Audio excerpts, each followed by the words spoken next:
ठीक है। तो जो क्वेश्चन नंबर सेकंड है ना, वो कितने नंबर का है? 3 नंबर का है, याद रखना। और इस साल भी ऐसे ही आने वाला है कि क्वेश्चन नंबर सेकंड जो आएगा वो 3 नंबर का आएगा। यहाँ पर हमको बैलेंस शीट दी हुई है, कितने पार्टनर है? हरी, जैकब और जेम्स। हमारे पास 3 पार्टनर है, ध्यान से समझना। 3 पार्टनर है, एक पार्टनर का नाम हरी है, एक का नाम जैकब है, एक का नाम जेम्स है। एज ए 31 मार्च 2023 की बैलेंस शीट है। डेट इंपॉर्टेंट है, ध्यान रखना।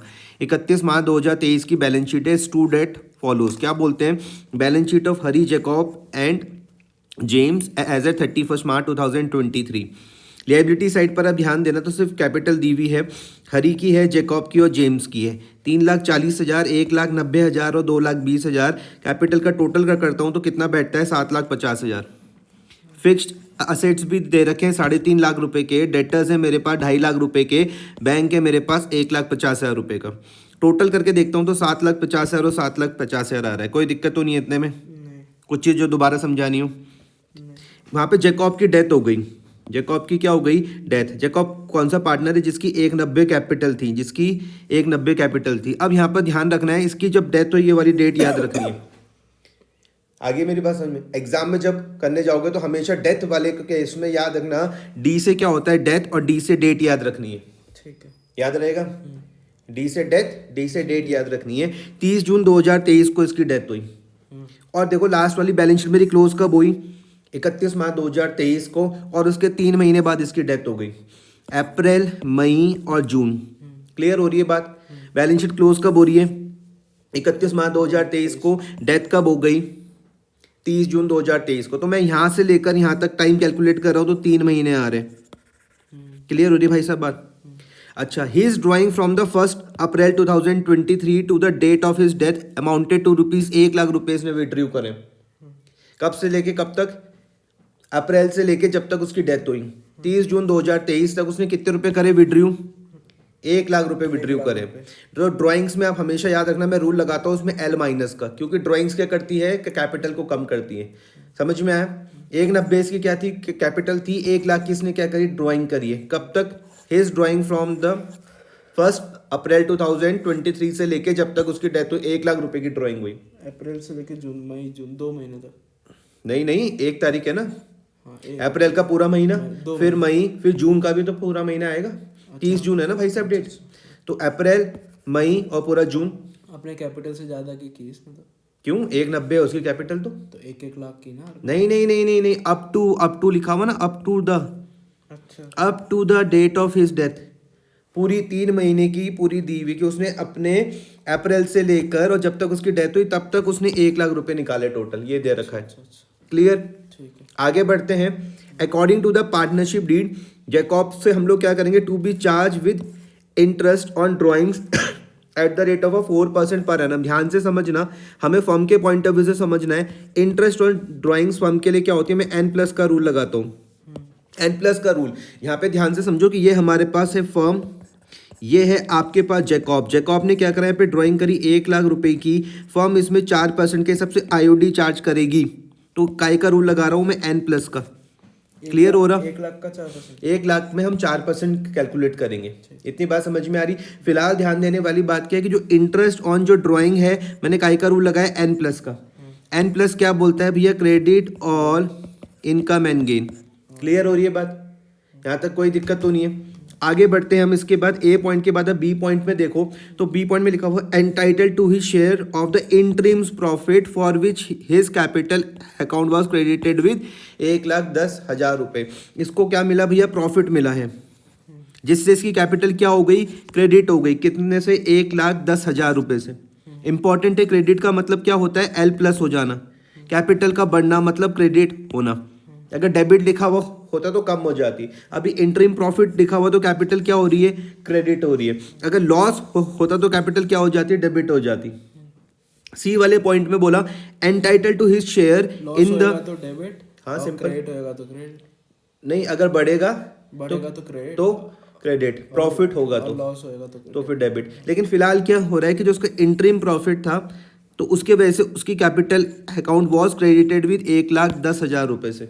इंटरिम प्रॉफिट मतलब उस दौरान का जो प्रॉफिट है। अच्छा, ठीक है। Entitle to his share in the non purchase goodwill of the firm.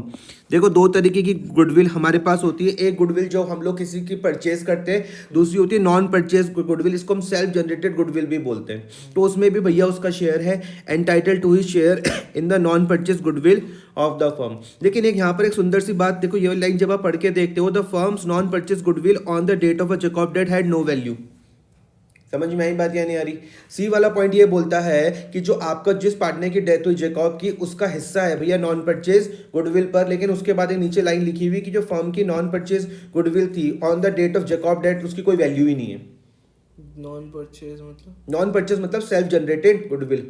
Self generated goodwill. जैसे आपका बिजनेस है तो आपका उस शहर में नाम होगा, वो आपने खरीदा नहीं ना कहीं से, वो वक्त के साथ आपका नाम बनता हुआ जा रहा है, उसको बोलते हैं सेल्फ जनरेटेड गुडविल या फिर नॉन परचेज गुडविल भी बोलते हैं। दूसरी परचेज गुडविल ये हो सकती है कि आपने किसी का बिजनेस परचेज कर लिया जिसका मार्केट में बहुत बढ़िया नाम था, उसके लिए आपने उसको पैसा पे करा।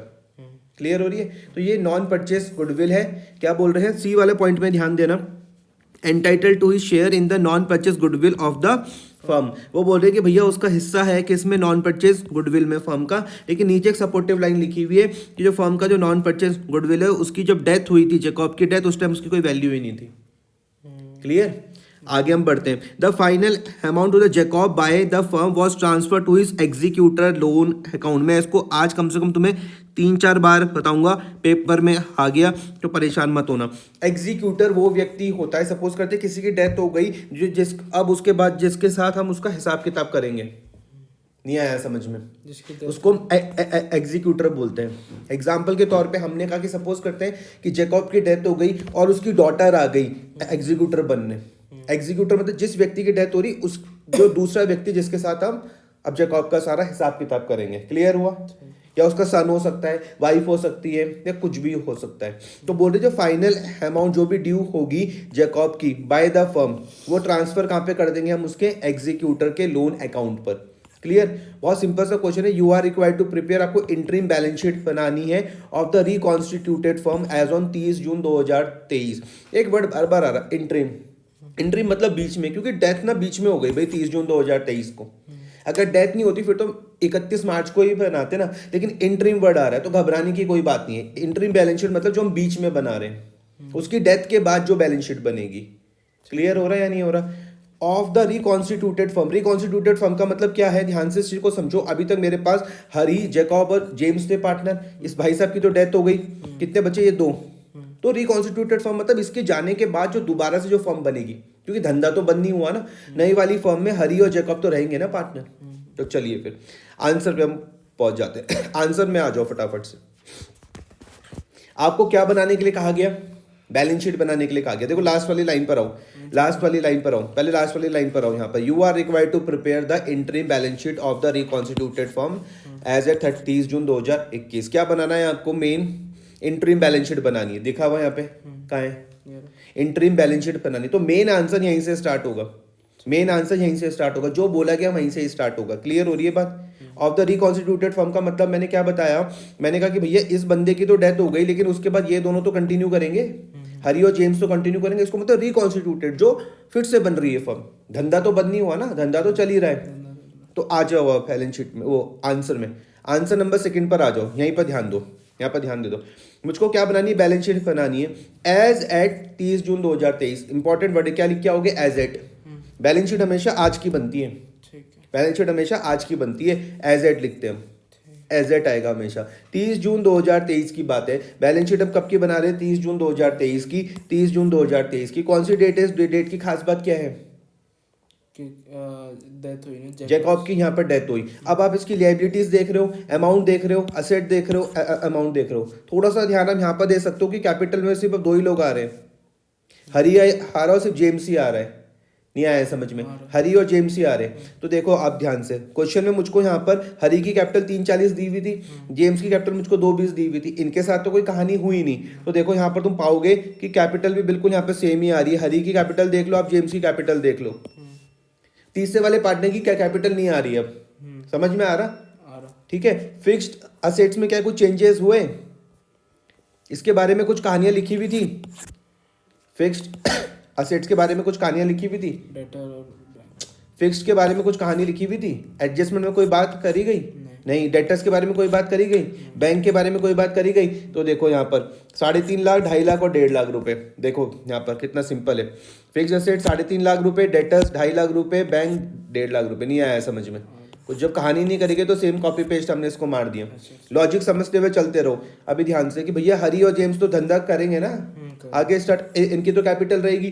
फिक्स्ड के बारे में कुछ बोला नहीं, डेटर्स के बारे में कुछ बोला नहीं, बैंक के बारे में कुछ बोला नहीं, मैंने कॉपी पेस्ट कर लिया। अब थोड़ी बातें जो जैकब के बारे में बोली गई थी उसके लिए मुझे वर्किंग नोट बनाना है। कुछ बातें जो जैकब के बारे में बोली गई थी उसके लिए मुझे वर्किंग नोट बनाना है। कुछ बातें जो जैकब के बारे में बोली गई थी उसके लिए मुझे वर्किंग नोट बनाना है। मैं बना रहा हूँ जैकब कैपिटल अकाउंट। मैं क्या बना रहा हूँ? Jacob capital. इसमें काय का रूल में लगाता हूँ कि जब जब कैपिटल बढ़ती है, क्या कैपिटल मेरे पास लायबिलिटी होती है, तो भैया एल प्लस में कहाँ रिकॉर्ड करता हूँ? क्रेडिट में। एल माइनस में कहाँ पे रिकॉर्ड करता हूँ? डेबिट में। ठीक है भाई साहब। सबसे पहले आपको याद होगा तो हम बाय बैलेंस ब्रॉट डाउन लिखते हैं 190। ये कहाँ से आया 190? बैलेंस शीट से। ये देखो यहाँ पे बैलेंस शीट में 190 दिया हुआ था। ठीक है, तो बाय बैलेंस ब्रॉट डाउन मतलब ओपनिंग कैपिटल हो गया। क्लियर हो रही है? By balance brought down opening capital हो गया, by balance brought down opening capital हो गया। एक पॉइंट यहाँ पर आया था, ये देखो ये वाला पॉइंट, ये वाला बी वाले पॉइंट में फिर से आ जाओ। बी वाले पॉइंट में आप फिर से आ जाओ। देखो बी वाले पॉइंट में आप फिर से आ जाओ। बी वाला पॉइंट देखो क्या बोलता है। बी वाला पॉइंट वो बोलता है entitle to his share of interim profit. Interim profit शब्द इसलिए वर्ड ले रहे हैं क्योंकि भैया बीच में ही हम प्रॉफिट निकाल रहे हैं। साल तो खत्म हुआ नहीं था, 30 जून को उसकी डेथ हो गई, इसलिए इंटरिम वर्ड आ रहा है। घबराने की कोई बात नहीं है, जैसे नॉर्मल प्रॉफिट होता है वैसे ही है बस।